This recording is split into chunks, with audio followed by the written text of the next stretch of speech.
pues vamos a iniciar la sesión del día de hoy del seminario de El Capital de Karl Marx, aquí en el CIDE.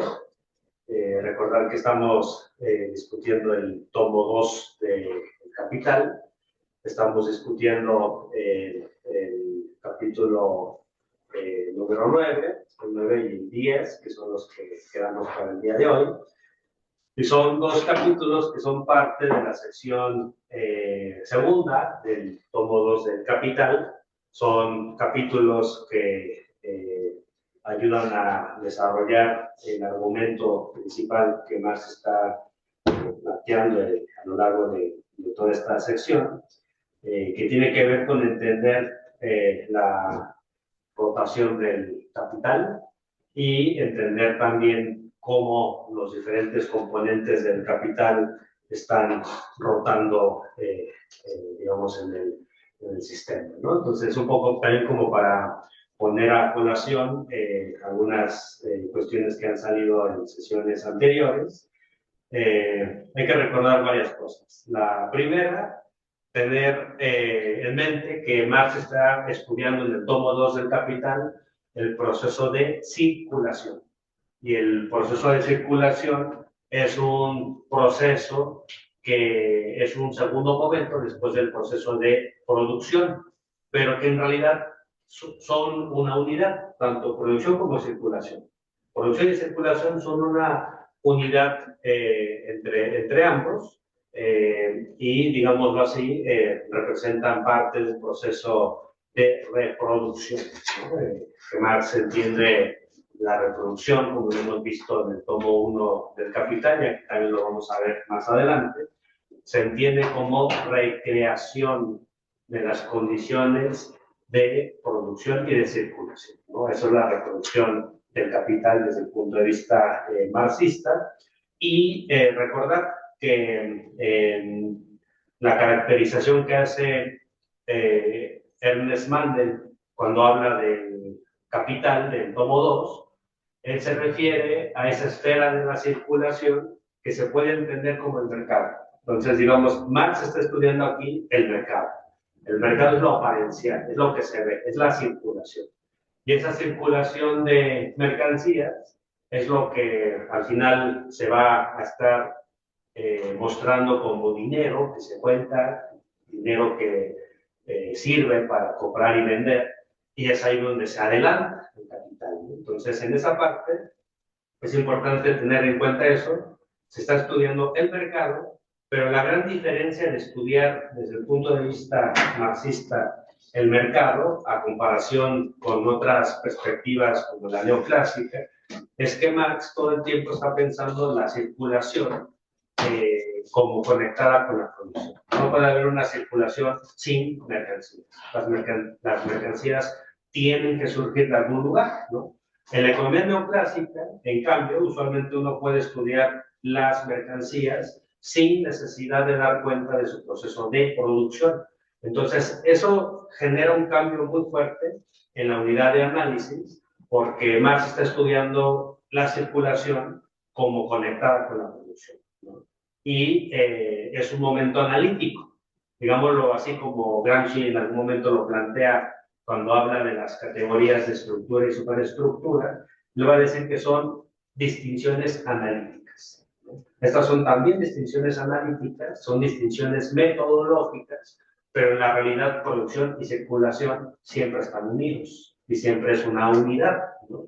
Y entonces la producción necesita de la circulación y la circulación a su vez necesita de la producción para que pueda darse ese proceso de lo que Marx va a llamar aquí en este capítulo la rotación del capital. Entonces, esa parte es muy, muy importante. La rotación del capital tiene que ver con estos procesos que Marx ya en otros momentos define como tiempo de circulación y tiempo de producción. Son los dos. ¿Cuánto tiempo nos cuesta producir y cuánto tiempo nos cuesta circular? ¿Cuánto tiempo toma la mercancía ser producida y cuánto tiempo le toma la mercancía circular? Entonces, digamos, la unidad de ambos tiempos va a generar lo que Marx va a llamar tiempo de rotación. Y la rotación es ese momento en el cual el capital se adelantó para adquirir mercancías, cumplir la primera metamorfosis del capital, que es la metamorfosis de convertirse de capital dinerario a capital mercancía, pasar por un proceso de producción que se le llama capital productivo, y de ahí regresar otra vez a la circulación como capital mercancía y luego realizarse en el mercado para que el plusvalor se convierta en ganancia. Y ahí viene la transformación, la metamorfosis, otra vez, de capital mercancía a capital dinerario. Y cuando se cumple ese ciclo, ya hablamos de la rotación del capital. Entonces, esa parte es interesante porque ya estamos incorporando en ese punto de partida ambos puntos que corresponden circulación y producción. Entonces, Marx va a estar definiendo de esa manera la rotación del capital.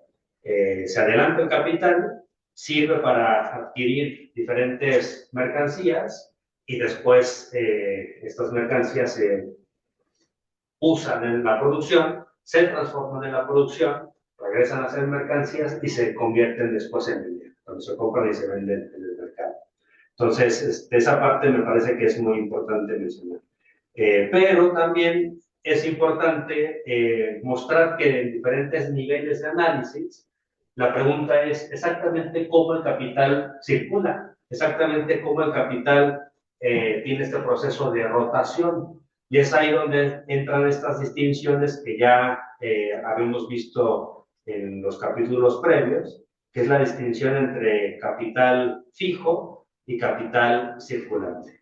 Son distinciones que Marx ya había tratado en el capítulo 8 de esta sección.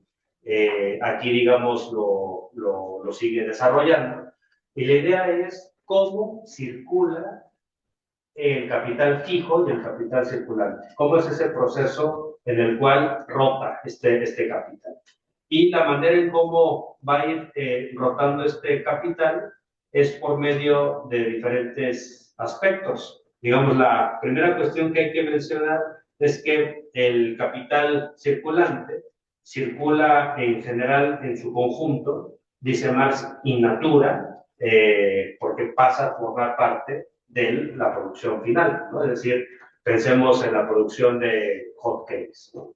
Y pensemos que tenemos harina. La harina la compramos, la mezclamos con leche, la mezclamos con huevo, la mezclamos con, ¿qué más? Con mantequilla y producimos los hotcakes, ¿no? Y vamos a suponer que nos dedicamos a vender hotcakes en los mercados.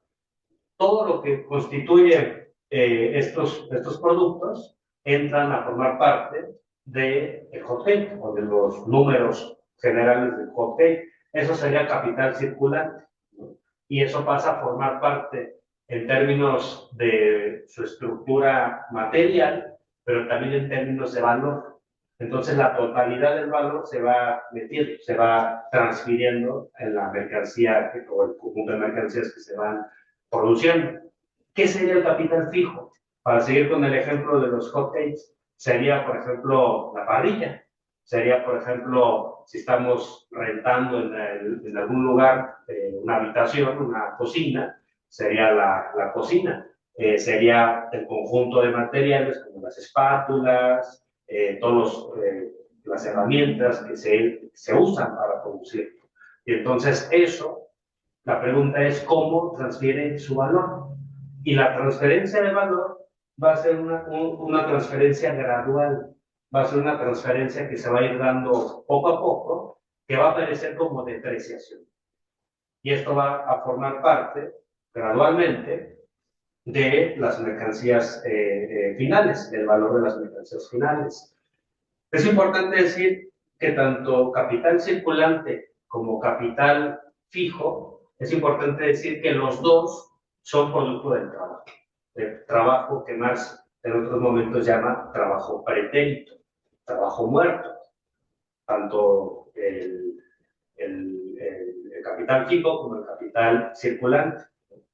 Y ambos van a eventualmente a formar parte del valor de la mercancía final. Capital fijo, capital circulante. Ahora, dentro de todo esto, la pregunta a veces luego suele ser, ¿cómo entra el trabajo? ¿Cómo entra el trabajo dentro de este proceso de rotación del capital, ¿no? ¿Cómo entra la mercancía fuerza de trabajo en particular? Y lo que va a haber de debate, y aquí lo podemos ir juntando con la reflexión que hace en el capítulo 10, es respecto a cómo se piensa el trabajo como capital. Pero a su vez, lo que va a decir Marx, estas distinciones de capital fijo y de capital circulante que en gran medida desarrolla Adam Smith en La riqueza de las naciones, lo que van a hacer es encubrir, por un lado, el carácter especial que tiene la mercancía fuerza de trabajo y se va a poner en el mismo nivel que cualquier otra mercancía de capital circulante. Y en ese sentido, no se va a ver desde ese punto de vista analítico cuál es el papel que cumple en términos de generación del valor lo que es la fuerza de trabajo. Y entonces lo que ocurre en la visión, por ejemplo, de Smith, es que se termina mistificando el origen del valor, a pesar de que Smith mismo es el que inicia la teoría del valor-trabajo en términos históricos, en términos clásicos. Smith no va a decir exactamente cómo el trabajo va a formar parte de un proceso de circulación y sobre todo de valorización. Porque lo que nos estamos preguntando desde el punto de vista marxista acerca de qué es lo que está rotando y qué es lo que está circulando, siempre es el valor. Lo que circula es valor. Y el valor pues, se entiende como tiempo de trabajo socialmente necesario, que se convierte en trabajo abstracto, que posteriormente se objetiva. Y bueno, ya hay trabajo objetivado, que sería lo que Marx va a distinguir en el tomo 1 del Capital como capital constante y como capital variable. Trabajo constante, capital constante, pues es trabajo muerto, desde el punto de vista marxista. Capital variable sería el trabajo vivo, que es capaz de producir valor. Produce su propio valor y produce algo más, que es el plusvalor, más aparte transfiere el valor del capital constante al producto final. Entonces, lo que más va a hacer en términos de crítica es que en la visión de Smith, lo que circula se plantea como capital, el capital circulante, el trabajo como capital circulante, pero lo que va a decir Marx es que es capital desde el punto de vista del capitalista, no desde el punto de vista del trabajador. El trabajador no ve su propia capacidad para ejercer trabajo como capital, lo ve como fuerza de trabajo, como la capacidad de ejercer el trabajo.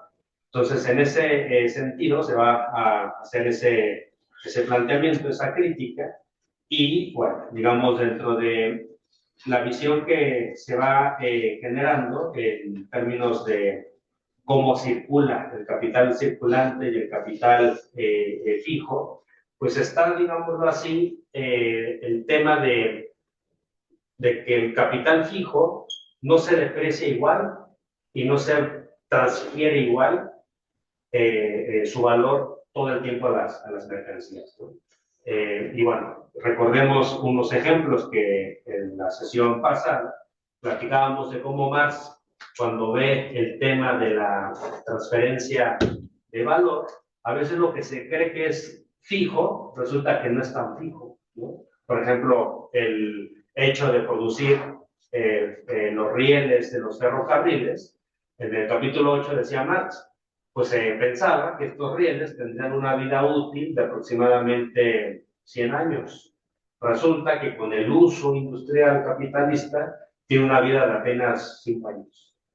Entonces, digamos, lo que se piensa que es capital fijo, resulta que no es tan fijo, ¿no? Sobre todo por esta uso intensivo, cada vez más fuerte y más fuerte y más fuerte, de las mercancías que deprecia y que desgasta y que requiere a su vez todo un conjunto de ingresos para reponer el valor de, de este tipo de capital fijo, ¿no? Entonces ahí lo que se ve es cómo se transfiere un valor cada vez más acelerado. Y la idea de Marx es que en la rotación del capital hay una aceleración de los tiempos. Esta parte es muy interesante porque en general cuando uno ve, por ejemplo, literatura contemporánea acerca de lo que es el tiempo, vemos cómo el capitalismo todo el tiempo altera el tiempo y cómo este alterar de los tiempos lo que hace es acelerar tanto el proceso de producción como el proceso de circulación y con eso incrementar el número de rotaciones del capital. Y mientras más rota el capital, más ganancia genera.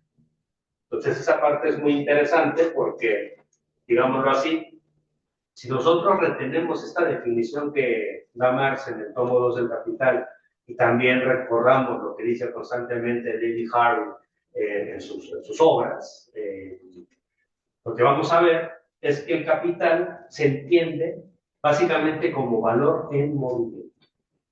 Si el capital deja de valorizarse, si el capital deja de rotar, si el capital ya no es parte de un proceso de producción y de circulación, deja de ser capital. Y entonces ahí vienen una serie de problemas, ¿no? Entonces es muy importante eso, porque Marx todo el tiempo está pensando en el movimiento del capital. El capital es valor que se valoriza. Eso también es otro... Con el movimiento. Esa es una de las definiciones que da Marx, ¿no? Me acuerdo mucho de los empiristas lógicos, ¿no? Que ellos se enojaban y se reían mucho de Heidegger, porque decía Heidegger, la nada nadea. Ahora imagínense que ellos, digamos, vieran a Marx que dice el valor que se valoriza. Pero tiene sentido si entendemos que en realidad el valor está en movimiento y el valor está desplegándose todo el tiempo y se está autorreforzando en una dinámica de autorreproducción o de reproducción que hoy desde los sistemas complejos pues se puede entender como procesos autopoéticos, en el sentido de que hay una recreación, hay un constante reproducir, ¿no? Y el capital en ese sentido todo el tiempo necesita cerrar ciclos. Si el capital es dinero y se invierte, necesita volver a hacer dinero y haber pasado por las metamorfosis para regresar al capitalista como dinero contante y sonante. Y si eso no pasa, hay un problema. Y es ahí donde vienen problemas de crisis, problemas de falta de realización del plusvalor, problemas incluso de suministros de producción, etc. Por ejemplo, un poco pensemos aplicando esta visión de la rotación del capital a la actualidad y pensemos en términos geopolíticos sobre lo que está pasando con el estrecho de Hormuz, que cerca del 20% de todo el petróleo que se usa en el mundo tiene que pasar por ahí. Es petróleo que se extrae tanto de Irán como de Arabia, algunos países como Emiratos Árabes Unidos, etcétera, Irak. Ahí se extrae el petróleo, millones de barriles, y se lleva en barcos. Pero si por alguna razón no pueden pasar en el estrecho de Hormuz, ¿qué empieza a pasar? Empieza a pasar un proceso en el cual la circulación de esa mercancía, que es ese petróleo, empieza a volverse más lento. Y si se prolonga el tiempo, entonces empiezan a subir los precios. Y si se suben los precios, empiezan a haber problemas en las planificaciones que hacen los diferentes capitalistas de su producción. Y el capital que se adelantó en diferentes esferas no retorna. Y si no retorna, entonces empieza a haber más nerviosismo y empieza a haber decisiones de recortar. Y de ahí empiezan a haber ciertos problemas, ¿no? Entonces es muy interesante pensar en la interconectividad desde el punto de vista de Marx y lo que sería la interdependencia, ¿no? En ese sentido, porque procesos de producción y procesos de circulación son interdependientes y requieren a su vez cumplirse ambos procesos para garantizar una tasa de ganancia. Entonces, el proceso de circulación del capital se necesita que se cumpla todo el tiempo para garantizar una tasa de ganancia. Y mientras más hay circulación del capital, aumenta la tasa de ganancia. Entonces, eso es interesante porque la racionalidad capitalista, ¿en qué se ve? La racionalidad capitalista se ve en que, número uno, el dinero tiene que regresar como dinero acrecentado, es decir, pasar de D a D+. Eso es lo que más llamaba la fórmula general básica del capital. Tiene que haber ese proceso en el cual regresa el capital así, como dinero a dinero acrecentado, ¿no? Esa es una primera racionalidad. Una segunda racionalidad que hay en el capital es que tiene que ser esto cada vez más rápido para obtener más dinero. Entonces, se acelera la rotación del capital y con eso aumenta el proceso de obtención de ganancia porque se reducen los tiempos de producción y el proceso de circulación. Pero a su vez, el otro tema es que aumenta la magnitud del capital adelantado. Y entonces lo que circula es cada vez más capital y que regresa más rápido. Entonces, es ahí donde está esa famosa espiral que dice David Harvey. El capital se convierte en una espiral que va cada vez y cada vez y cada vez acrecentándose, acrecentándose, acrecentándose y cada vez más rápido y más rápido. Entonces, en ese sentido podemos ver que en esta sección se habla de este punto y es ahí donde también entra una de las grandes críticas que va a hacer Marx, porque esa es la dinámica del capital industrial. El capital industrial tiene esa base. Y lo que él va a criticar a los fisiócratas, que los fisiócratas tienen otros términos al momento de referirse a lo que es el capital constante y al capital fijo y al capital circulante, los fisiócratas están pensando sobre todo en la circulación de mercancías, pero en la agricultura, no en la industria. Y entonces hay una transición en la forma de pensar. Smith empieza a medio a ver el desarrollo del capital industrial. La primera revolución industrial ya más o menos estaba disponible en esa época, más o menos, pero sigue Smith todavía en un momento preindustrial. Ricardo empieza a ver un desarrollo cada vez más fuerte de la industria, pero quienes totalmente ya vieron el desarrollo industrial totalmente desplegado, pues ya le tocó a los ricardianos como John Stuart Mill y a Marx en particular. Y entonces Marx lo que está haciendo aquí es captar esta lógica que ya está en el capital industrial.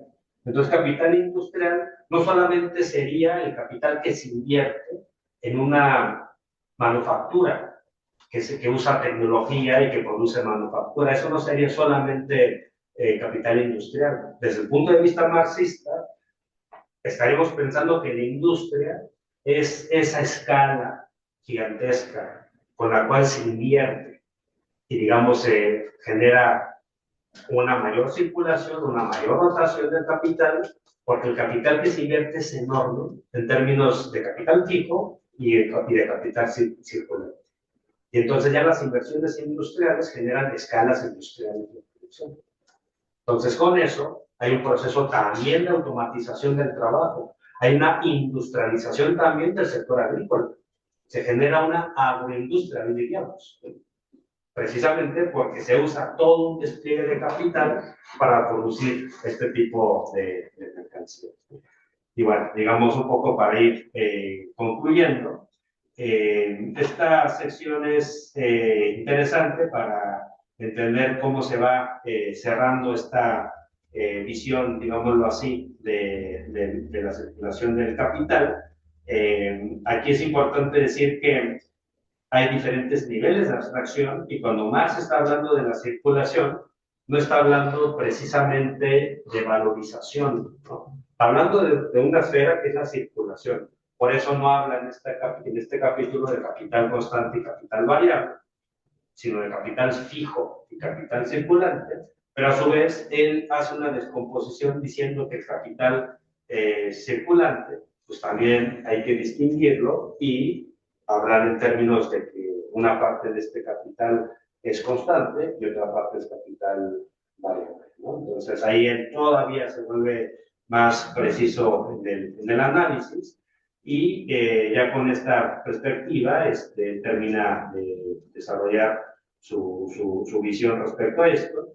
Y en el capítulo siguiente, en el capítulo 11, es cuando él se centra en discutir de forma más desarrollada las teorías sobre el capital fijo y circulante de David Ricardo. Entonces, bueno, para quienes nos dedicamos a la historia del pensamiento económico, pues esta parte es muy, muy interesante y yo creo que aquí termino y entramos a la discusión.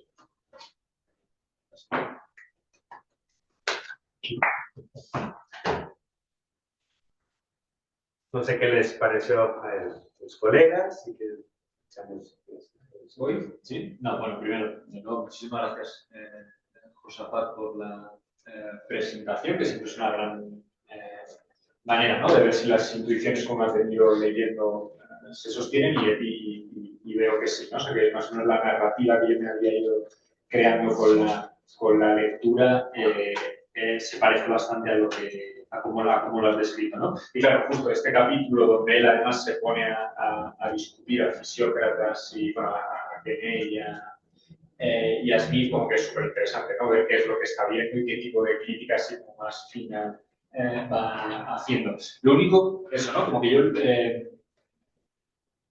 mi sensación en la lectura es que él luego pone mucho hincapié en la teoría de la crisis derivada de la centralidad de la degradación de la maquinaria, ¿vale? Pero bueno, voy a intentar volver a hacer la narrativa completa a ver si es exactamente como si encaja o no.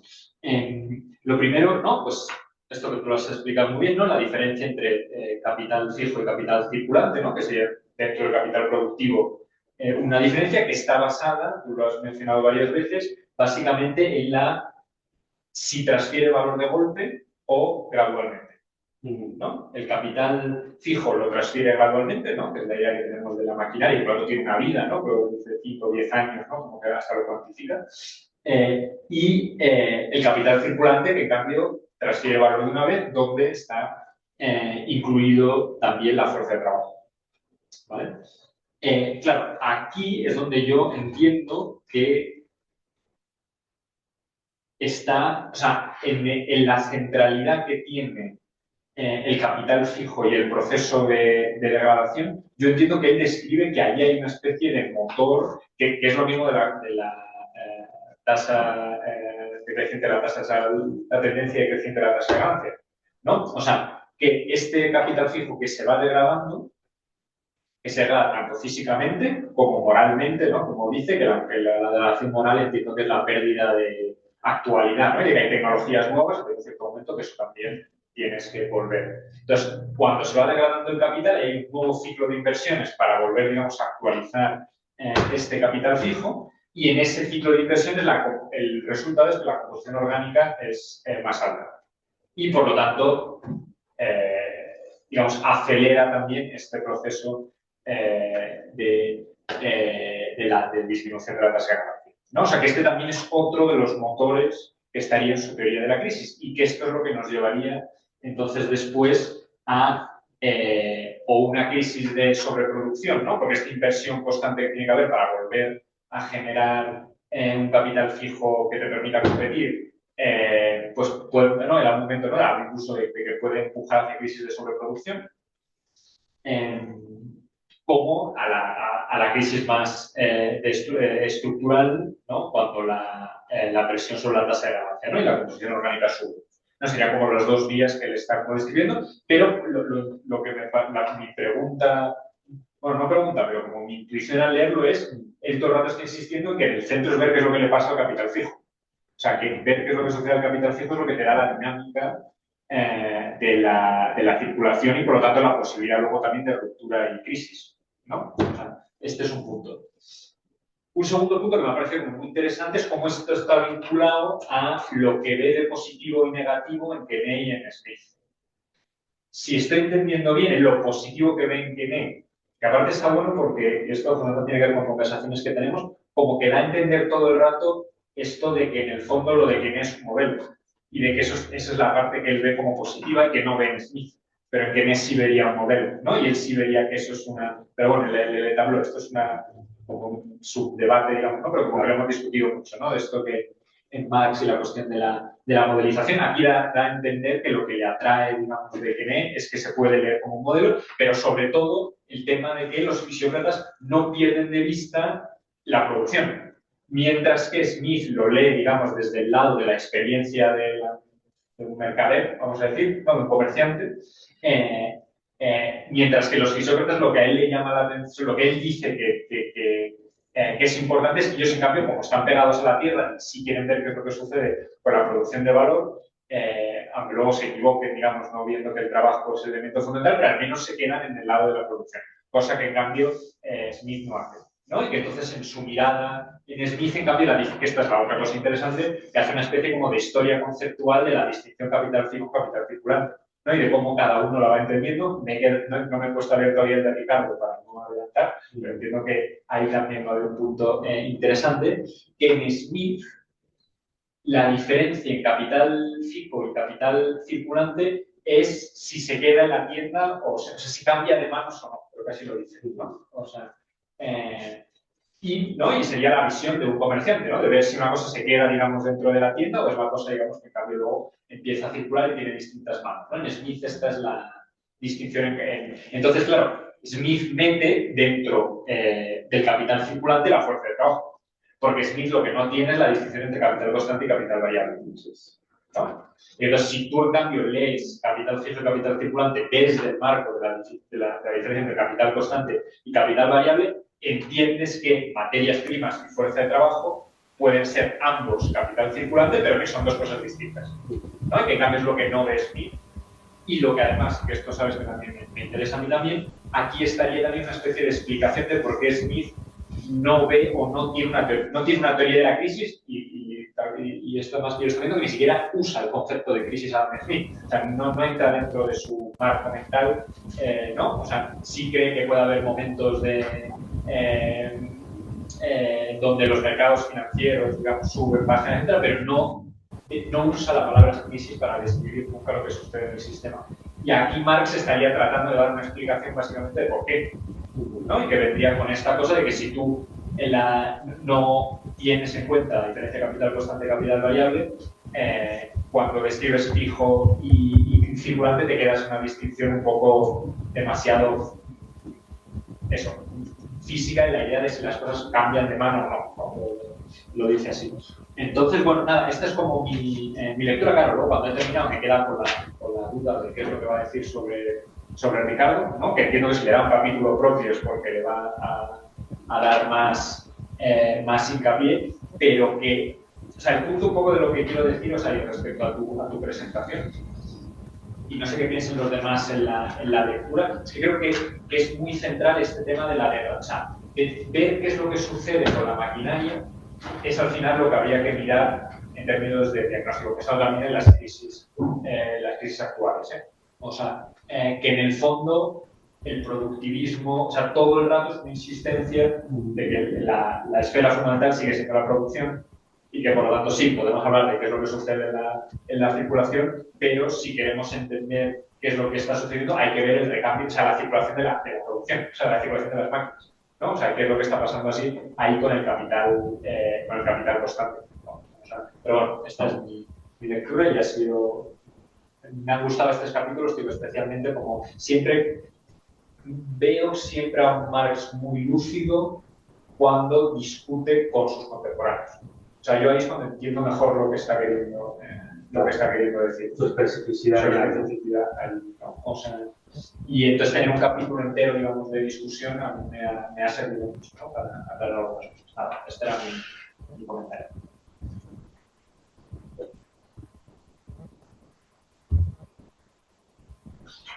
¿Quieren comentar algo más, compañeros?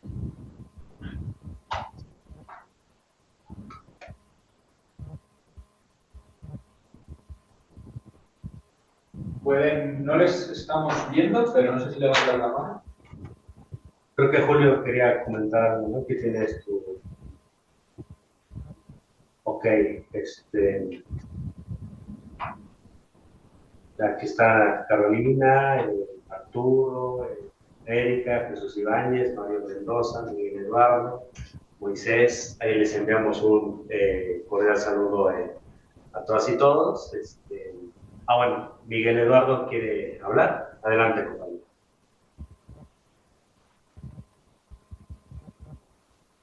Sí, gracias, Josafat. Y, y Alberto también, muchas gracias. Ese punto sobre la relación entre circulación de capital y el plusvalor, porque en la sesión anterior habíamos hecho ese enfoque sobre el dinero que el capitalista paga al obrero por el uso de la fuerza de trabajo, solo es en realidad la forma general de equivalente para los medios de subsistencia imprescindibles del obrero. Y se tiene la tendencia a confundir, si se quiere, que solamente el capital variable está orientado al pago de salarios y que por tanto ese capital variable al comprar fuerza de trabajo genera plusvalor. Pero aquí vemos este punto que quisiera que aclaráramos. Dice el valor del capital circulante en fuerza de trabajo y medios de producción. Se adelanta solo por el tiempo durante el cual se elabora el producto, etcétera, ¿sí? O sea que el capital variable no solamente se relaciona con la compra de la fuerza de trabajo, sino con los medios de producción. Lo que lleva a Marx a precisar que la fuerza de trabajo, comillas, al agregarle al producto su propio valor, le agrega continuamente plusvalor, la encarnación del trabajo no pagado. El producto terminado hace circular y transforma en dinero ese plusvalor con la misma continuidad que a los restantes elementos de valor de sí mismo. Sin embargo, en este capítulo 8 no se trata de la rotación del valor, se trata de la rotación del valor de capital y no la de plusvalor, que rota simultáneamente con él. Y se dejará a un lado este plusvalor, o sea, en el proceso de circulación del capital, dice Marx, también rota el plusvalor. Entonces, quería pedir una explicación al respecto. Porque al hacer Marx la puntualización de los 4 elementos que se desprenden de su análisis sobre las diferencias de forma entre capital fijo y capital circulante, dice Marx lo siguiente. Dice Marx, solo el capital productivo puede dividirse en fijo y circulante. Entonces, primera pregunta, ¿es sinónimo, es exacta la definición de capital fijo también como capital constante? O sea, o si hay alguna diferencia desde el punto de vista del análisis de Marx entre capital fijo y capital constante. Porque en el entendimiento del estudio del capital, el capital fijo se orienta a los medios de producción, en tanto que el capital circulante, que también es denominado capital fluido, ¿sí? o capital variable. Entonces, esa forma como Marx se refiere en estos dos términos, al capital fijo como capital constante y al capital circulante por su lado como capital fluido o capital variable, advirtiendo esa precisión que solo el capital productivo puede dividirse en fijo y circulante. Y dice Marx, esta antítesis entre fijo y circulante no se da para los otros dos modos de existencia del capital industrial, es decir, que ni para el capital mercantil, ni para el capital dinerario, ni para ambos en contraposición al capital productivo. Solo existe para el capital productivo y dentro del mismo. Por más que el capital dinerario y el capital mercantil actúen como capital y por más fluidamente que circulen, solo se pueden convertir en capital circulante por oposición al fijo una vez que se han transformado en partes constitutivas circulantes del capital productivo. Entonces quería poner de presente esa confusión, esa dificultad que me asalta en la comprensión de este capítulo 8 para que me ayudaran a resolver esa duda. Sí. Bueno, yo lo que pienso es que el punto de vista de Marx siempre hay que entenderlo desde la cuestión que tiene que ver con niveles de abstracción. Entonces, el nivel de abstracción que Marx está desarrollando cuando habla de capital constante y capital variable, tiene que ver con el proceso de valorización.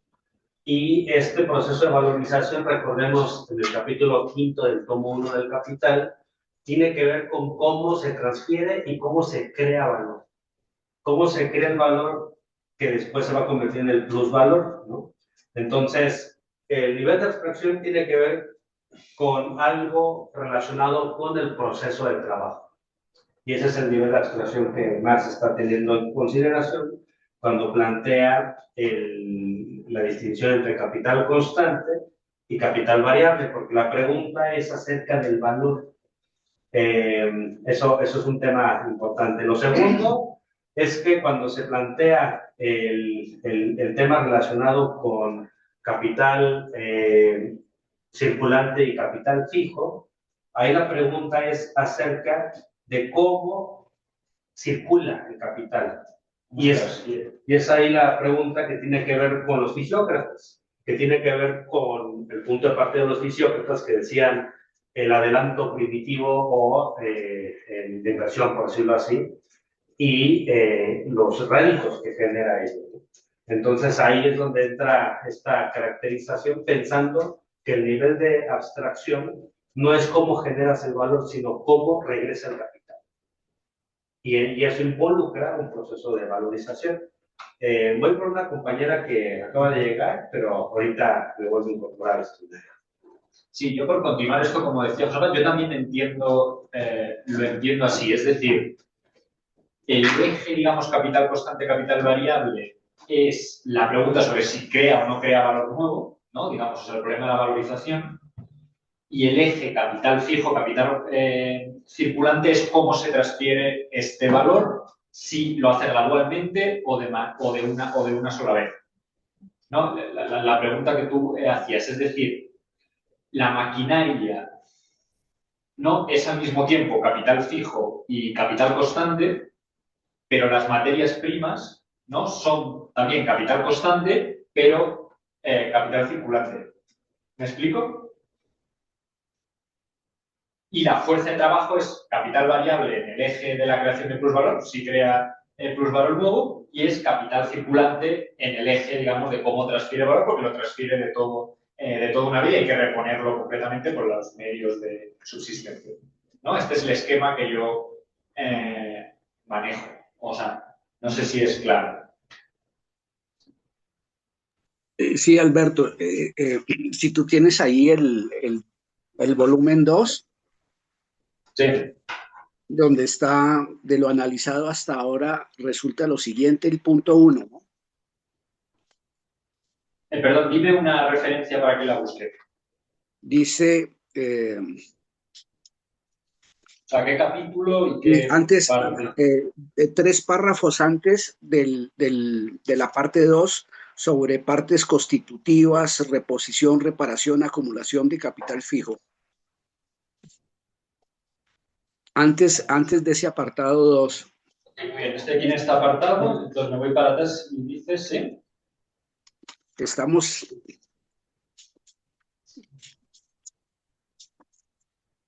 Sí, o sea, ya estoy yendo para atrás, entonces ahí está, termina con la numeración esta, ¿no? De lo analizado hasta ahora resulta lo siguiente, el 1, 2, capítulo, 3, el 4. capítulo, el capítulo 8 tiene 2 partes, ¿no?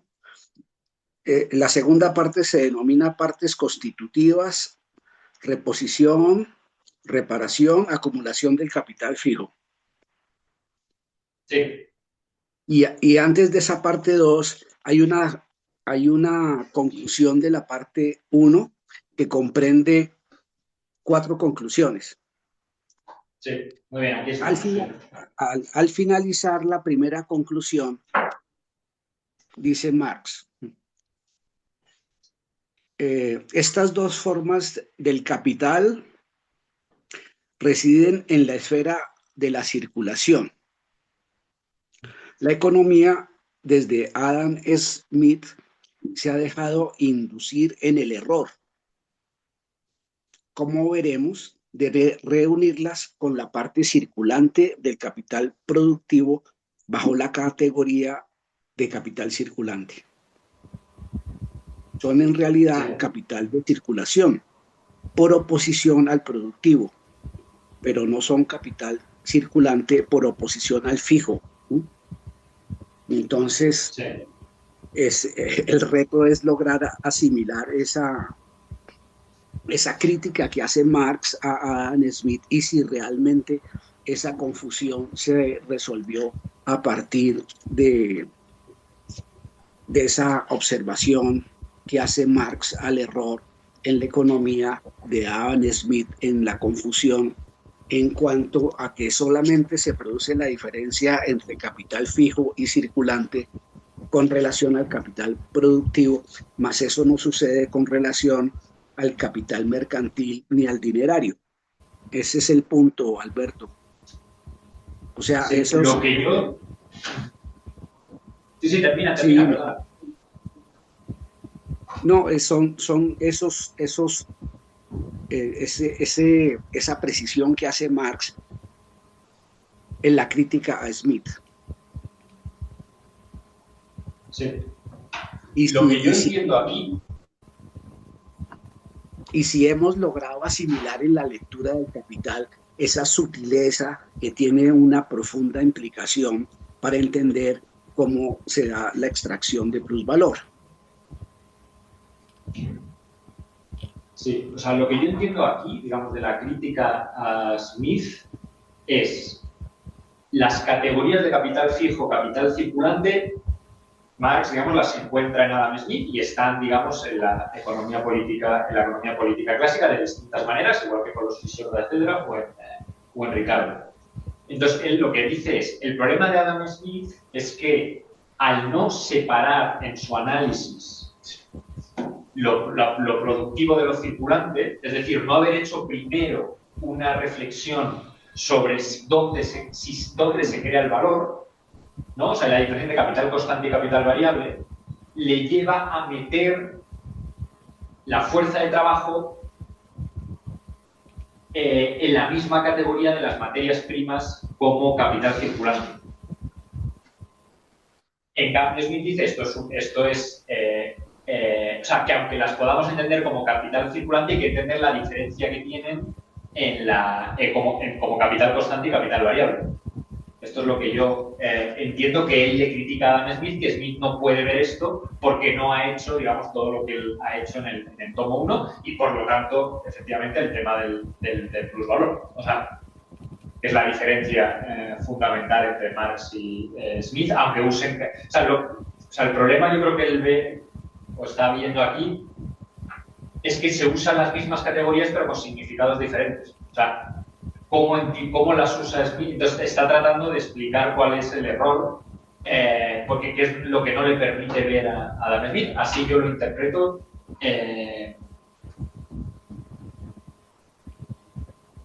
O sea, que Adam Smith lo que hace es poner capital fijo y capital circulante como dos categorías opuestas, es decir, lo que no es capital fijo es capital circulante y viceversa.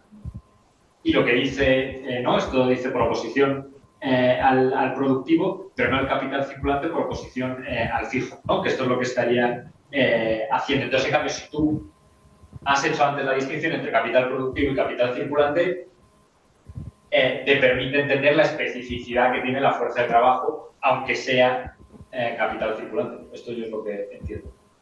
No sé si es claro, porque es que es, claro, la propia gramática a veces es un poco confusa, pero... O sea, Alberto, la generación de plusvalor es resultado de la relación entre capital productivo y fuerza de trabajo. Exactamente. Ok. Y obviamente el capital dinerario y el capital mercantil cumplen un papel en la realización del plusvalor.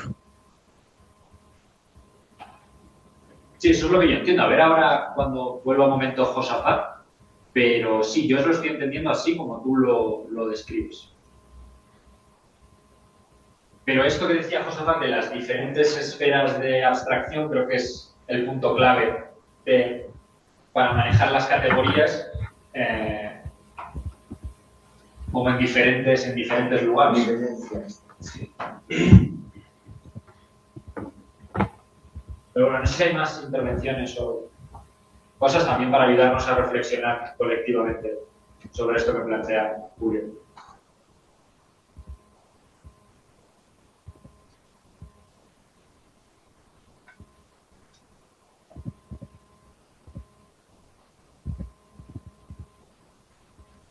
O sea, básicamente lo que nos explica Josafat, si lo entiendo bien, es que hay dos dimensiones irreductibles, ¿no? Y precisamente en esa irreductibilidad de las dos es la crítica hacia los fisiócratas, ¿no? Que combinan o no diferencian las dimensiones independientes que genera la circulación y la organización. Sí, si una participación que quizás no va en torno a la discusión propiamente económica, pero sí en torno a los intereses que yo estoy llevando a cabo con el proyecto y otras líneas de investigación, es incorporar estas dimensiones de la circulación y la valorización al análisis de los, vamos a decir así, los mecanismos de producción, reproducción y accesos al conocimiento. Yo, desde el punto de vista de la epistemología, estoy incorporando algunas de estas nociones y creo que están brindando como claves interpretativas muy interesantes, al grado en el que estamos incluso pensando en conceptos como circulación del sentido, valor y algo que denominamos curvatura diferencial de accesos al sentido, que son precisamente fenómenos que están trastocándose con estas definiciones, ¿no? El conocimiento circula y también el conocimiento es producido bajo ciertas condiciones, ¿no? Institucionales, estructurales, posicionamientos distintos de los actores, y creo que tiene un eco, un diálogo, vamos a decir,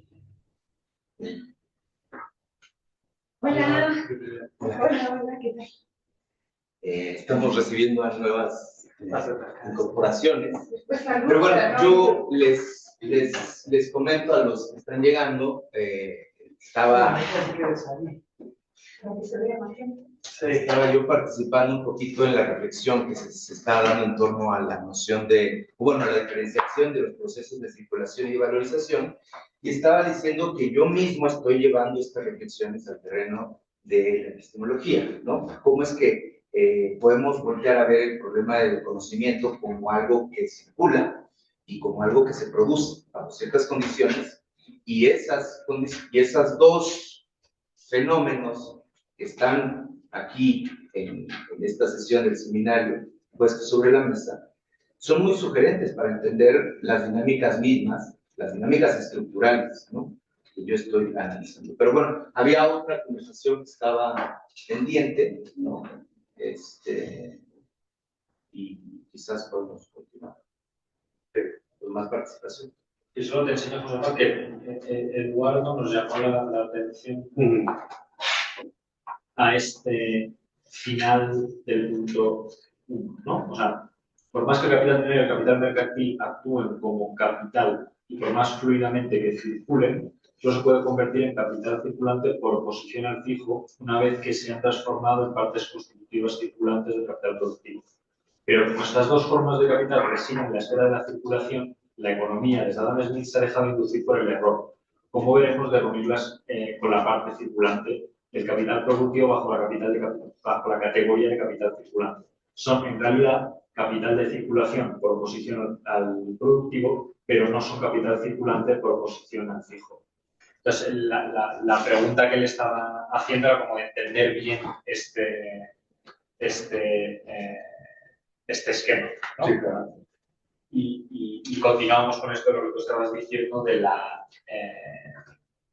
que justo además había con esto del tema del conocimiento, o sea, estaría bueno, es decir, como que esta doble idea de que las categorías capital constante y capital variable están como en el eje, ¿no?, de la producción de valor, dónde se crea valor o no, dónde se crea conocimiento o no. Y las categorías capital fijo y capital circulante, en cambio, estarían, digamos, en el eje de La circulación. Claro, de cómo se transfiere este valor o conocimiento de tus Y entendido ni al capital ni al conocimiento como cosas, sino como relaciones sociales. Entonces, en ese sentido, creo que hay un diálogo muy fértil ahí. O sea, de cómo, entendido el capital como una relación social, ¿no?, con todo lo que puede ir por encima de ello, mostrando, ¿no?, analizar los mecanismos que hacen circular. Y por otra parte, y si yo entendí bien, ninguno de los dos es irreductible entre sí. No puedes colapsar circulación en valor y viceversa. Entonces, eso es interesante, creo yo, y da líneas para pensar otros fenómenos que no necesariamente son propiamente del ámbito económico. Incluso el epistemológico puede entrar con estas categorías y aportar nuevos conceptos, creo yo.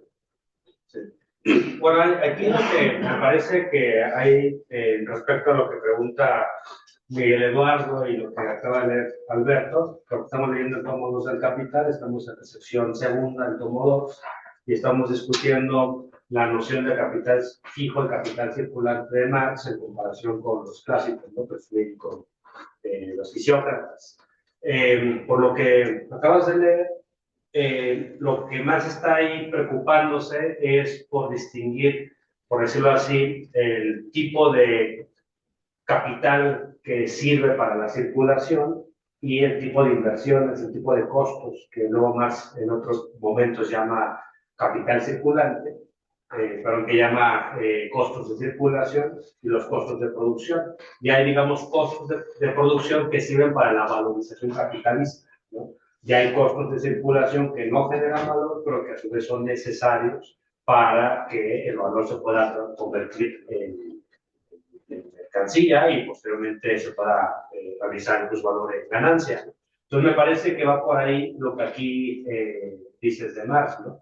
Respecto a esta frase, se dice en realidad son en realidad capital de circulación por oposición al productivo. Entonces ahí me parece que esta parte de oposición al entre capital de circulación y el capital productivo va a aparecer en la sección cuarta del tomo 3 del capital, precisamente como un capital productivo diferente del capital comercial. Y ahí vamos a tener dos figuras del capital diferentes. Es decir, el conjunto de capitales se van a ir desarrollando conforme se va desarrollando la división social del trabajo, y ahí lo que va a ocurrir es que, y eso va a quedar muy claro en la sección tercera del tomo 2 y ya las secciones del tomo 3, que hay diferentes tipos de capital: capital productivo, capital comercial, capital bancario y los rentistas. Y todos estos capitales se van a enfrentar. Y todo eso es valorización. Todo eso es valorización y circulación. Digamos, todo el proceso de producción y de circulación, ya visto en su unidad, va a generar diferentes tipos de capital que van a ser parte de la retribución ampliada del capital. Y cada tipo de capital es un nivel de abstracción distinto que hace ver al capital de manera distinta. Sí, pero a su vez hace ver que hay diferentes capitales enfrentados porque tienen intereses distintos. Es decir, el capital comercial se va a convertir en la mediación de todo capital productivo para que el capital productivo se convierta en ganancias, ¿no? Es decir, pensamos en Walmart. Walmart no produce, pero su capital está en que acapara toda la producción y se convierte en capital comercial porque compra barato y vende caro, pero no produce. Quienes producen son los campesinos, son las industrias, es la agroindustria, y eso es el capital productivo. Y eso es lo que cambia con el capital industrial. Sí, o sea, es parte del capital industrial, pero digamos, conforme se va desarrollando el capital industrial, adquieren más importancia estas fugas. Es que ahí, o sea, entiendo justo lo que estaba diciendo eso. O sea, cuando se piensa en el capital comercial, que digamos, son cualquier comerciante a gran escala que compra y vende, lo que se puede generar en la circulación es un tipo de ganancia, pero que no es plusvalor necesariamente, o sea, como que serían dos cosas distintas.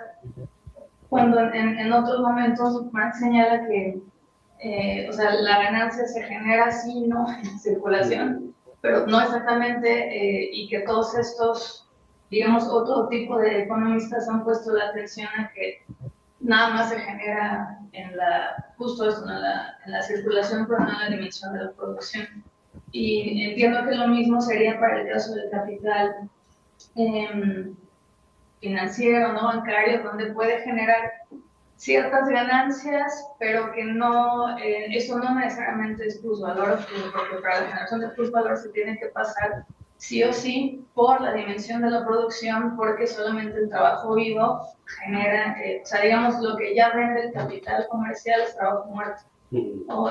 Donde el plusvalor ya está coagulado, diríamos, y la ganancia ahí se da de otra manera, pero no es Gracias. Por ejemplo, ahorita se me ocurrió mientras te escuchaba esta idea de cómo la circulación y la rotación de capital se relacionan con los diferentes puntos de vista de los diferentes tipos de capital.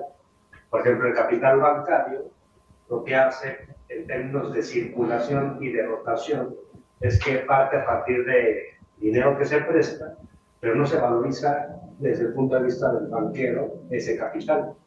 Ellos le prestan el capital productivo y el capital productivo usa ese crédito para luego comprar objetos y generar un proceso de valorización en la producción. Pero desde el punto de vista de la rotación del capital bancario, vemos una D, por decirlo así, que se adelanta y va a regresar una D en forma de interés.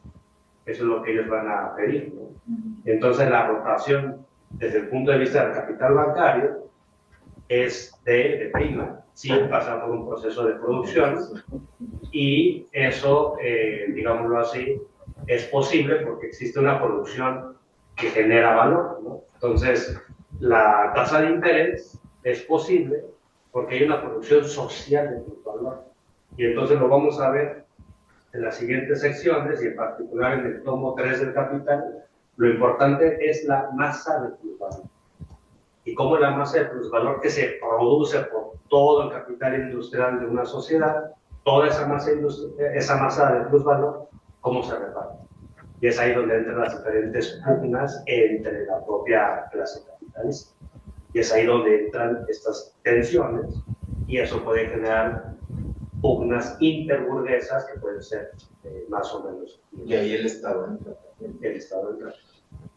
Y porque también, o sea, cuando se analiza, digamos, desde el punto de vista de los diferentes tipos de capitales, también hay un tema interesante de, sí, los tipos de burguesías, pero también incluso el tipo de tecnología que desarrollan, porque el capital comercial, por ejemplo, no sé si lo pensamos así, en el neoliberalismo, privó mucho, o sea, había como mucho capital comercial, va a tender a desarrollar tecnológicamente pues más medios de comunicación precisamente de transporte, ¿no? Para a lo mejor ahí conservar valor, pero no necesariamente producir nuevo, porque se dedican solamente a moverlo de un lugar a otro, como lo que hablamos en otras sesiones cuando expuso Jonathan, ¿me parece? Sí.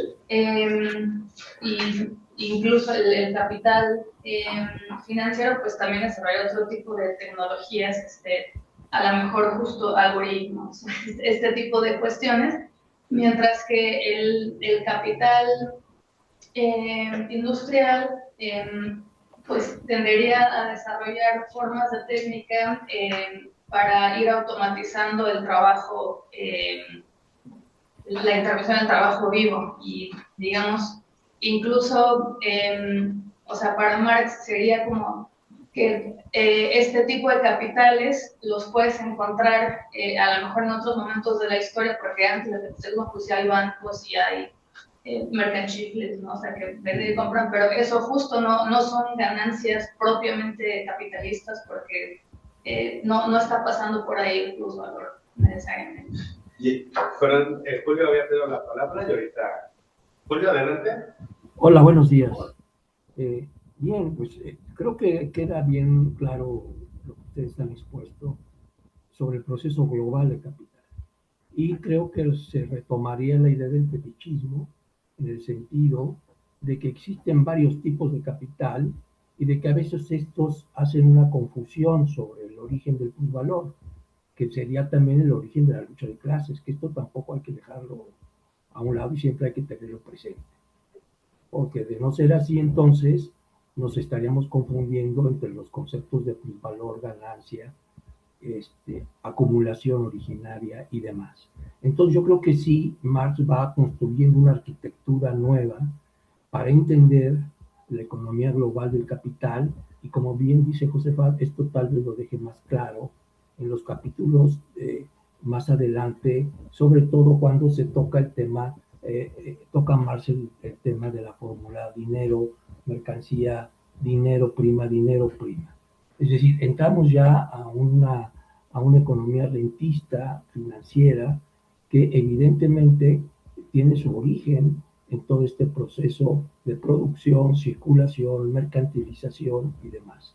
Entonces yo sí creo que hay que tener claro esos conceptos, y que Marx de alguna manera sí los deja, si no muy claros, podrían presentarse a cierta, no confusión, pero sí a los economistas neoclásicos a hacernos confusión sobre lo que es realmente el plusvalor y el capital y la ganancia.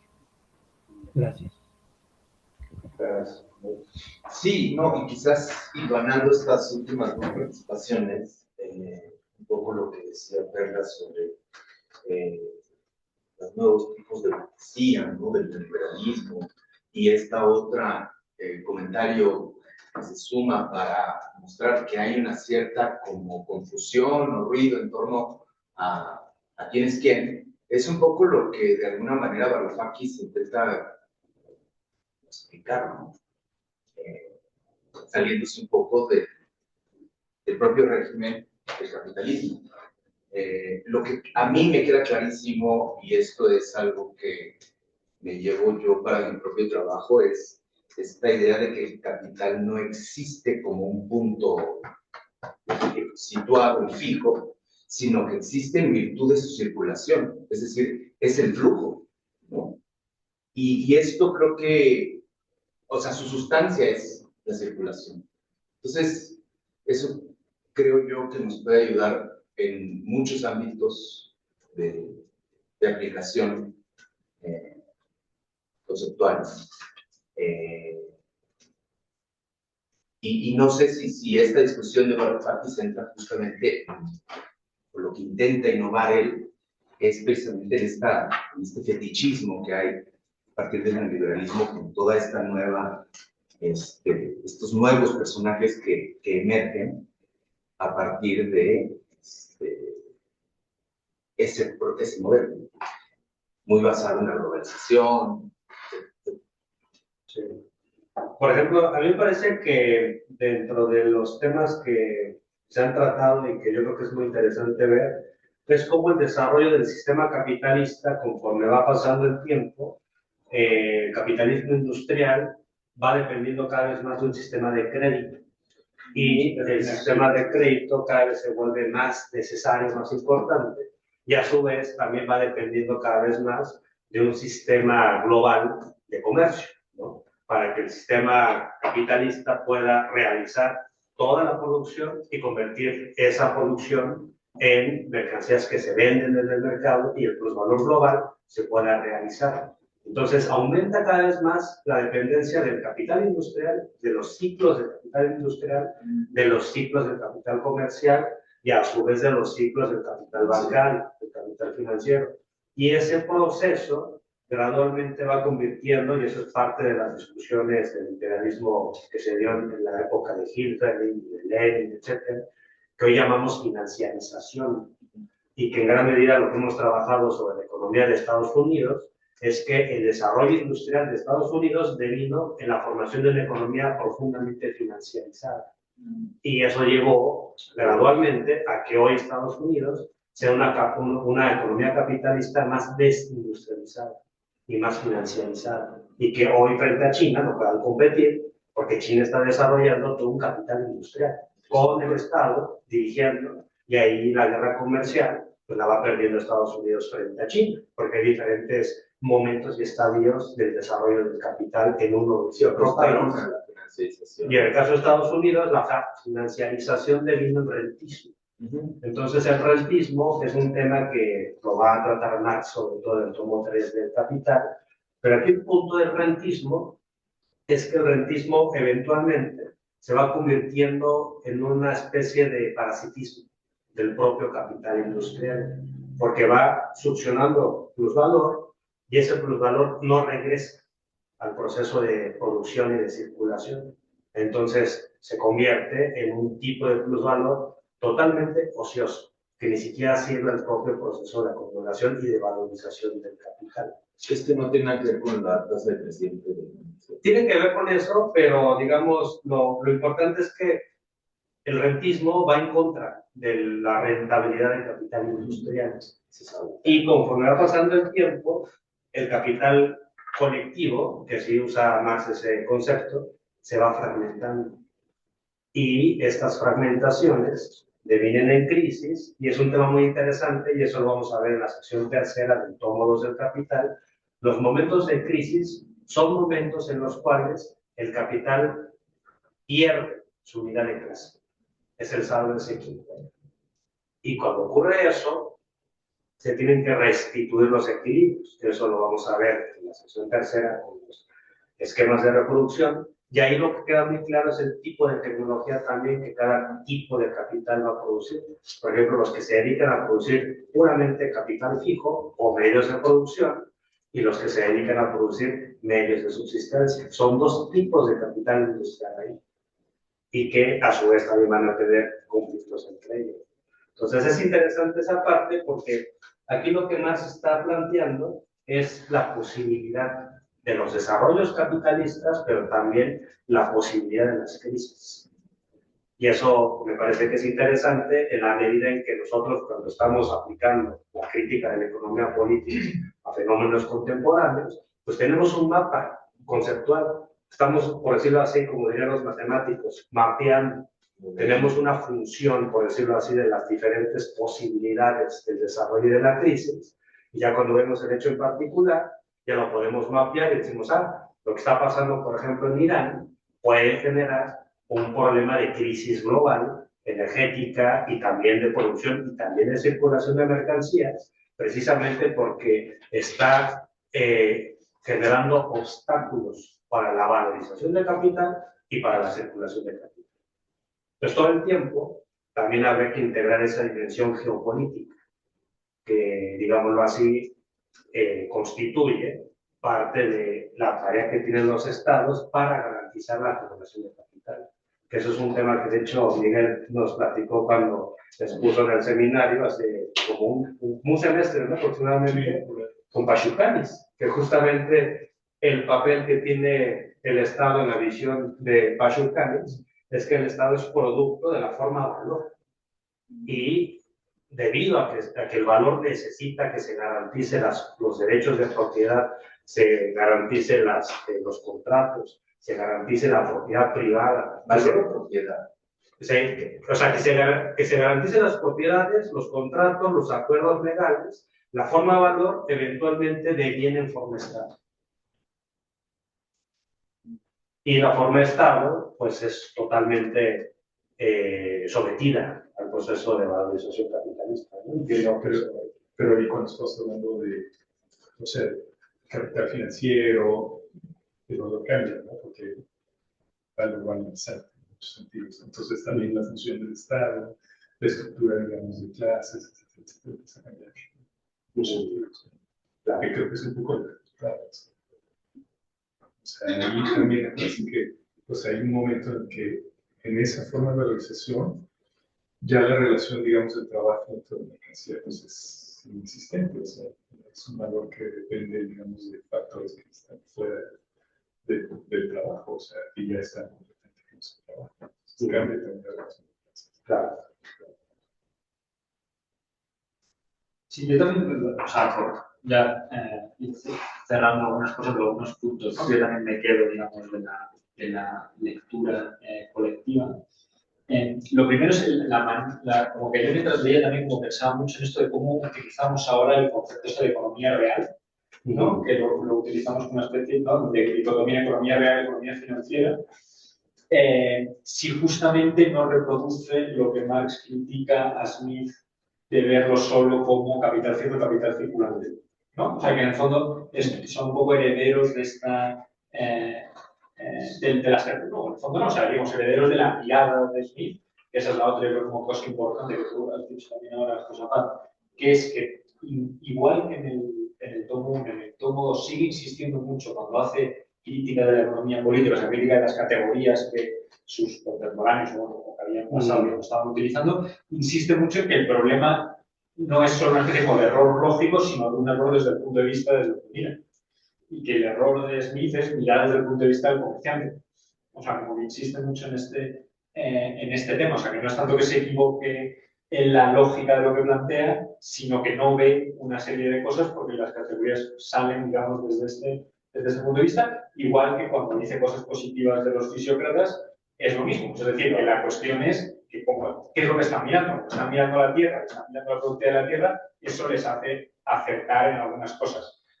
No terminan en lo que fallan, ¿no? Y en lo que cambia en transmites, que es, digamos, empieza a generalizar estas categorías a otro tipo de, ¿no?, pues capital, trabajo, etcétera, ¿no? O sea, pero es interesante que él todo el rato va por ahí, o sea, no va tanto por errores lógicos, sino errores de la mirada, digamos, ¿no? O sea, esto es uno. Y otra cosa que tiene que ver esto con Adrián, ¿no? La cosa además también del papel de la tecnología y de no estar ahora leyendo el tema de la inteligencia artificial y todas estas cosas.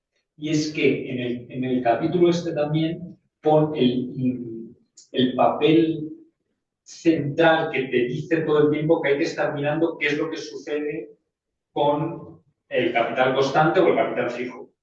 O sea, que lo que hay que estar viendo es qué es lo que sucede con la degradación física o moral, ¿no?, de la tecnología. Y de que en el fondo ahí es donde... O sea, lo digo también, digamos, para los economistas, ¿no?, de tecnólogos, etcétera y tal, ¿no? O sea, que se suele mirar mucho los capítulos del tomo 1 sobre el tema de maquinaria de la industria, etcétera, para ver cuál es el punto de vista marxista sobre la tecnología, pero que aquí me parece que también hay una aportación a esa dinámica que es más allá, ¿no?, de que las máquinas no producen valor, por lo tanto podríamos decir que la inteligencia artificial no produce valor, ¿no?, si lo hacemos con estas categorías, pero sí es fundamental entender qué papel cumple como capital fijo, que permanentemente, digamos, se va degradando y que hay que volver a generar inversiones masivas para mantenerse permanentemente compitiendo ahí, ¿no? Y que, por lo tanto, digamos, ver qué es lo que está sucediendo allí nos daría también pistas, ¿no?, lo que decías tú, que política, digamos, desde el punto de vista global, ¿no? O sea, yo al terminar el capítulo y con las discusiones, digamos, que estamos teniendo, me quedo también con esta parte. Claro, es que para mí la gran diferencia de el tomo 1 y el tomo 2 es que el tomo 1 ya me conozco el final, entonces puedo orientarme el tomo 2 con esa primera que lo leo, luego uno siempre dice, bueno, ¿hacia dónde nos va a llevar esto?, ¿no? O sea, de que cuando tú siempre nos vas adelantando como partes, pero que es luego un poco lo que me queda siempre, ¿no? Claro, vas spoileando, pero es bueno, ¿a dónde nos vas a llevar con todo esto?, ¿no? Porque no termina de cerrar nunca. O sea, que el tomo 1 siempre me parece que es más los capítulos, las partes, digamos, como que son más autoconclusivas y ya con cada una de ellas puedes ponerte a hacer cosas. En cambio, aquí da la sensación de que siempre tienes que esperar una nueva fase para terminar de cerrar todo el sistema de categorías, ¿no? Pero bueno, está interesante. No, y en particular con el tema de la inteligencia artificial, lo que puede detonar un proceso que no se realice como se pensó desde un inicio, porque hoy por hoy lo único que tenemos son modelos largos de lenguaje que simplemente hacen estadísticas de textos y te devuelven algo. La inteligencia artificial general, la que ajustó el mercado financiero y por lo que se hizo la burbuja esta de la que todos hablan, es un poco lo que dices, ¿no? Si no se renuevan, si eso no llega a cumplir lo que prometió, puede devenir en algo catastrófico, ¿no? Bueno, o sea, a nivel financiero, por lo mismo que ocurrió en 2008. Pero, bueno, no a ese nivel ni con las mismas características, pero sí lo que estamos viendo es especulación sin fundamento, ¿no? ¿Y qué es lo que pasa cuando millones de empresas asumen la inteligencia artificial para su funcionamiento cotidiano y a los 3 meses tienes o un modelo distinto o una empresa, como pasa con Cloud y ChatGPT, y realmente ChatGPT no sirve? Entonces, todas estas empresas tienen que mover otro de inversión para poder estar a tiempo porque la tecnología ha cambiado, ¿no? O sea, y el producto en sí mismo ya no vale, ¿no? El anterior y el siguiente. Pero también tienes una parte que es forma de producción más tradicional, que es, o sea, los data centers, el comprar, digamos, los terrenos, una parte la producción, digamos, de los microchips, el trabajo, digamos, o sea, no más capital fijo que hay. Exactamente, hay una relación no tan directa, digamos, a la forma de producción, pero hay una relación directa con cierta base, digamos, de materiales. Claro, de hecho, desde el punto de vista marxista, el valor se crea ahí, no en el uso de... Pero estás creando un valor muy específico y estás creando un valor, digamos, en unas áreas muy particulares. Por ejemplo, reconfiguras el mercado de tierra, ¿no? Sería una idea muy arcaica de mercado, ¿no? Pero con los data centers y todo. O sea, no nada más es la parte que menciona Adrián, es muy importante, pero también es ese efecto que tiene sobre los... El incremento en general de la productividad del trabajo de prácticamente todas las actividades productivas. De hecho, aquí en algún momento decíamos que si se tomara muy en serio el tema de la inteligencia artificial, aumentarían los criterios para el SNI, porque aumentaría la productividad de cada uno de los investigadores, porque la inteligencia artificial lo que hace es facilitar el procesamiento de información, facilita la formación de gráficas, pones un texto y te lo resume, entonces es mucho más productivo, ¿no? En términos, si pensamos la producción académica como producción capitalista, aumenta la productividad y eso lo que implica a su vez es que puede haber tensiones en ese sentido de que digas así, pues entonces si antes te pedía 5 artículos para que seas parte del SNI, ahora te pido 10 y así, ¿no? Entonces, imagínense, eso implicaría sí, con el alcance que tiene hoy por hoy. Lo que prometió siempre esa idea eran nuevos materiales, nuevas medicinas, y eso no se ha logrado. Claro. Siguen siendo sistemas simplemente para ayudarte a redactar mejor y ya. Sirven muy bien, pero y encubren también toda una industria, ¿no? Y todo un saqueamiento. Lo que está ocurriendo en Argentina, los incendios, todas esas cosas tienen que ver con esa especulación. Los incendian para, o sea, para vender más barato y para tener ahí sus datas también. Y ahí nos damos cuenta que pues, todo está corrompido. Entonces, pues esperas.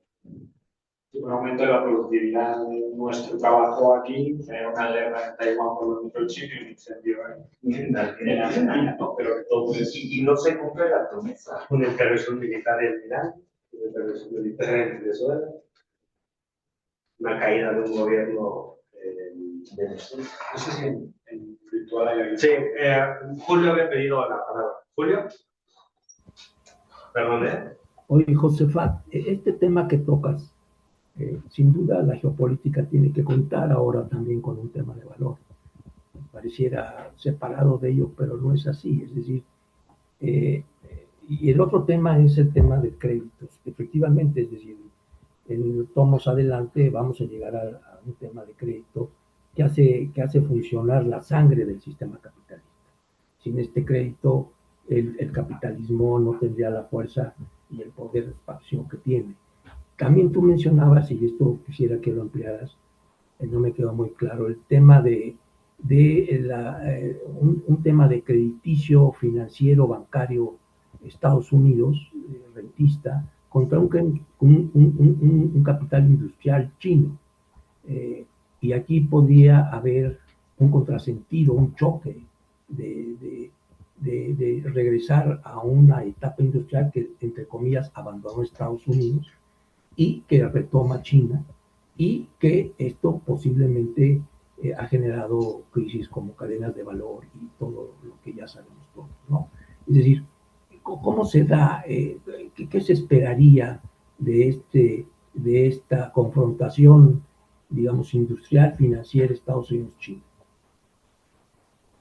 Sí, no, bueno, es un tema muy complejo ese que también estamos aquí trabajando, que como, digamos, dentro del trabajo que hemos hecho sobre las derechas, estamos estudiando el trumpismo, ¿no? Y dentro del trumpismo, el proyecto económico de Trump, que consiste, siguiendo a este personaje que se reivindica leninista y marxista de extrema derecha, Steve Bannon, digamos, ese tipo de visiones, lo que hacen es criticar la financiarización de la economía estadounidense, el rentismo y la formación de un capital financiero fuerte que desplazó al capital industrial, y el capital industrial estadounidense que se transnacionalizó y se fue por diferentes partes del mundo en estas redes globales de producción, y que ahí se fueron desdibujando, por decirlo así, los intereses de estas empresas respecto a su país de origen. Entonces, el trumpismo pues lo hemos caracterizado como una forma de intentar reindustrializar Estados Unidos, haciendo esta crítica, por decirlo así, al papel del capital financiero, y pues ahí el tema de los aranceles, que busca regresar el capital industrial que se fue, para reindustrializar todo el conjunto de la economía norteamericana, precisamente porque la economía estadounidense ha sido incapaz de competir contra China, ¿no? Y en particular China pues se ha convertido en un país que todo el mundo cataloga como país con sobrecapacidad productiva, y esta sobrecapacidad productiva hace que le pongan aranceles tanto en Europa como en Estados Unidos. Y entonces ahí viene este cuestionamiento, porque China tiene mejores condiciones para producir plusvalor que Estados Unidos y que la propia Europa, ¿no? Y entonces los productos chinos en ese sentido se pueden volver mucho más competitivos que los norteamericanos. Y de ahí viene toda esta pugna, ¿no? De guerra comercial, etc. Entonces ahí lo que nos parece que está en discusión es precisamente los cambios que se están dando al interior del sistema capitalista, y cómo estos cambios que se están dando en el sistema capitalista nos llevan a pasar de un sistema neoliberal, de un patrón de acumulación capitalista neoliberal, a un patrón de acumulación capitalista post-neoliberal. Y lo post-neoliberal no necesariamente significa que sea mejor, puede ser peor. Y en el caso de Trump, está adquiriendo este post-neoliberalismo una forma fascistoide. Entonces ahí es parte de lo que hemos estado investigando. Y el papel del crédito, pues eso Marx lo trabaja mucho como dos del capital, ya cuando estamos viendo la sección que tiene que ver con el capital que le viene el interés, y en particular hay la noción de capital ficticio, que de hecho ahí con Matari en algún momento hubo una reflexión sobre de dónde viene ese término, ¿no?, de capital ficticio, porque es el capital que se va generando y acumulando a partir de una total especulación sin ningún vínculo con el plusvalor, ¿no? Y ahí la tasa de interés, dice Marx, ya no obedece a ningún tipo de ley y se convierte en algo totalmente arbitrario que emana a partir de los circuitos de valorización capitalista. Entonces, por ejemplo, dentro de los temas, ¿no?, que se mencionaba de Estados Unidos, el PIB de la economía de Estados Unidos tenía un nivel, y lo que era el capital ficticio, que aparece como el llamado Shadow Banking System, era 10 veces mayor al PIB de Estados Unidos. Ese es el capital ficticio. Entonces ahí lo que se ve es precisamente este papel totalmente parasitario, ¿no?, que tiene este capital. Pero bueno, ahí lo seguiremos reflexionando. Gracias. Si quieren. Ajá. Julio. No, muy bien, muchas gracias a todos. Felicidades. Gracias. De Miguel Eduardo, y ya si quieren, después de ti ya terminamos. Sí, es fundamental la comprensión de este capítulo 8 sobre las diferencias de forma entre capital fijo y capital circulante, porque como bien lo explicó tanto Alberto como Josafat, esa categoría de diferencias de forma implica una capacidad de comprensión, de abstracción en que Marx se desenvuelve para la explicación de este capítulo 8. En la edición del siglo XXI hay una nota sobre la forma como Marx utiliza una guía conceptual para referirse al capital fijo como capital colocado y al capital circulante como capital de explotación, ¿no? Que esto desde el punto de vista de la estrategia revolucionaria es fundamental, esa diferencia entre capital fijo y capital variable, porque ha cogido fuerza un desvarío según el cual en la actualidad no se trata de discutir cómo superar el capitalismo, sino qué forma de capitalismo, por qué forma de capitalismo luchar. Entonces, esto es, asimilar este capítulo 8 es fundamental en una estrategia contra el capital por una advertencia que no podemos dejar pasar por alto, y es que como estamos tratando el tema de la diferencia de forma entre capital fijo y capital variable, dice Marx que se confunde, ojo con esto, la determinación económica de la forma.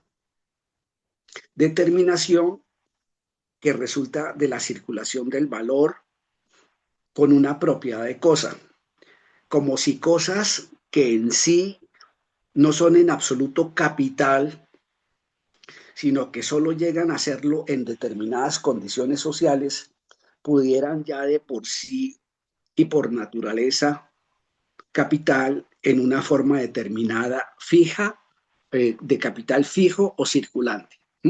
O sea, al atacar el capital hay que atacar al capital en su naturaleza propia como forma determinada, ya sea de capital fijo o circulante, y no desgastarse inútilmente con cosas que no son en absoluto capital. ese punto es clave, ¿sí? Es importante que repasemos una y otra vez las 4 conclusiones de la parte 1.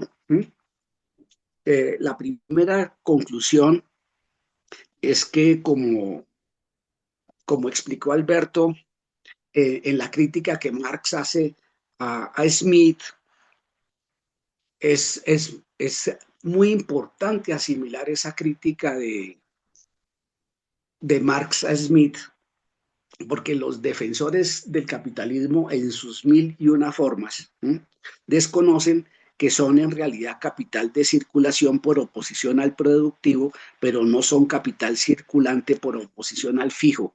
O sea, que asimiláramos esa primera conclusión.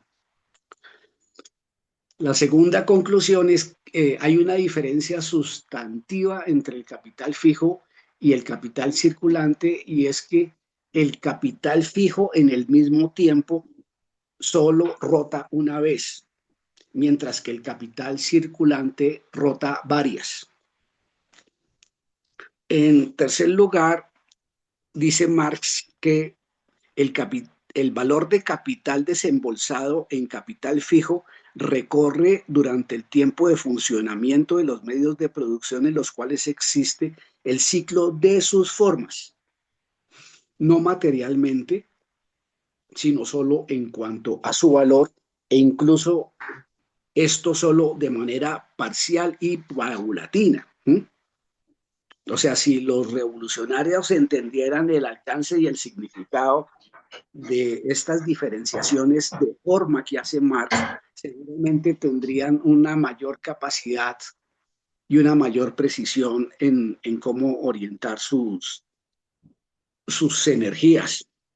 Y en cuarto lugar, la fuerza de trabajo se encuentra con la misma continuidad en el proceso de producción, pero solo mediante la renovación constante de su compra y a menudo con cambio de personas. Entonces, por ejemplo, para las organizaciones de trabajadores agrupadas en organismos corporativos como los sindicatos, para ellos el problema no es la expropiación de los medios de producción y su colectivización, sino regatear la dinámica del capital variable en términos pues, de negociación salarial.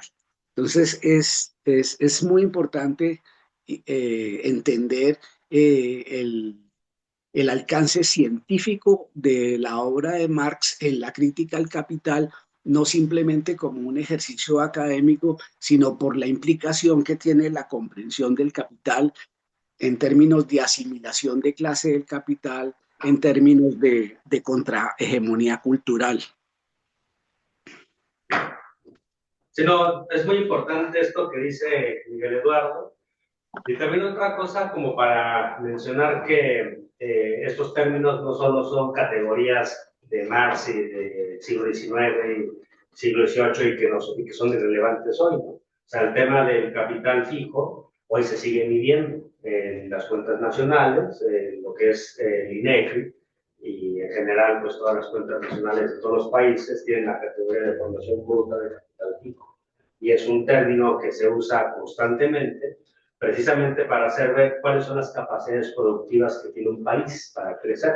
Y dentro de las categorías de lo que es el capital fijo, pues entran diferentes aspectos, ¿no? Que es maquinaria, que es cuestiones que tienen que ver, por ejemplo, aquí lo ponía yo en ChatGPT, ¿no? Construcción, equipo de transporte, activos tangibles.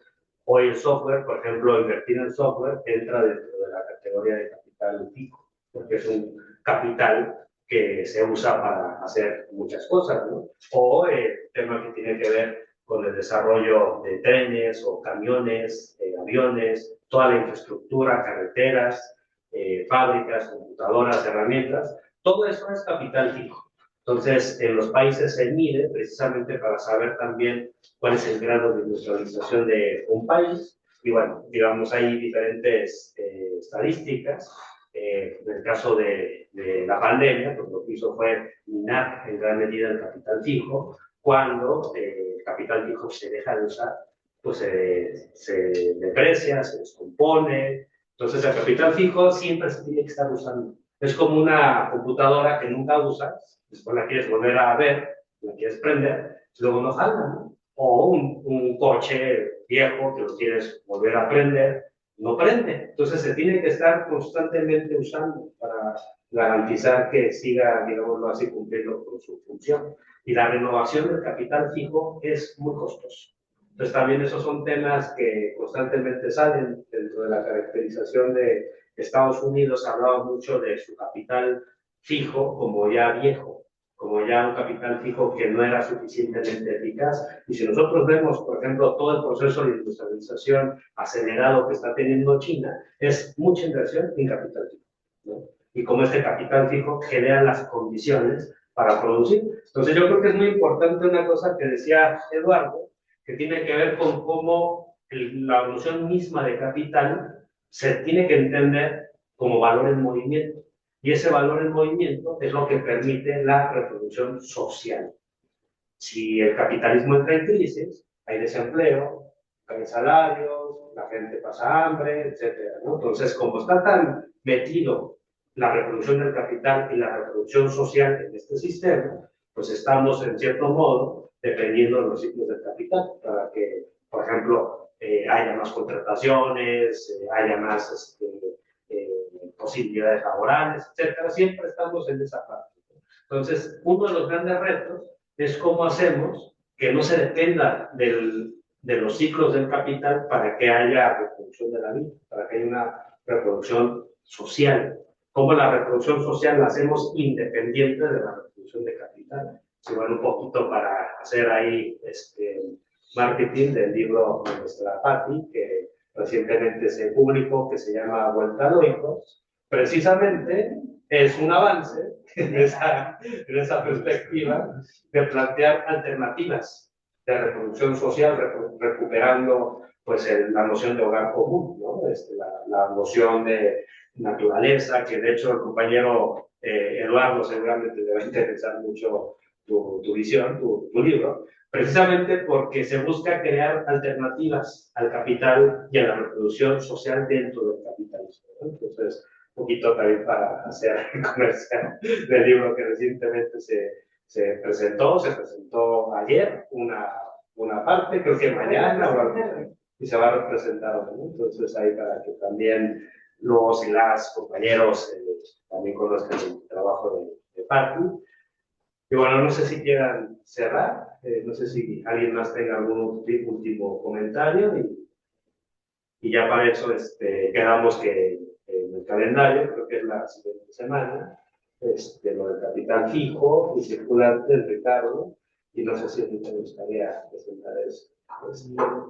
Creo que te di como ganas ahí de tener al Ricardo. Pero solo es uno, ¿no? Es un capítulo. Sí, solamente es el sí.